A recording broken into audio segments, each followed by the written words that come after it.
Hello! Welcome to Jaya Singh and Family Vlog. So today, nagkamata ni akong isa ka bata. Hawiran daw sa iyang sister kay basin daw mahulog. Very good yan. Pero karon nga adlaw magsuman mi ni mama. Nanhim na akong mama dire kay dito sa siya magstay. Nag-prepare na ni mama ang balanghoy.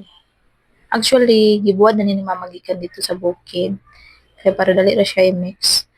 Butangan na rin siya og sugar and gata. So, gi-mix-mix na diha ni mother. Hantod na makuha na niya ang sakto nga texture.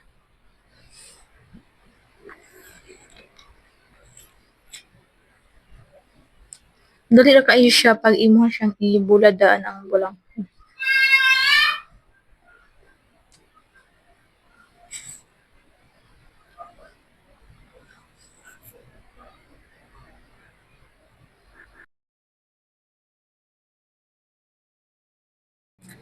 Okay, luto na.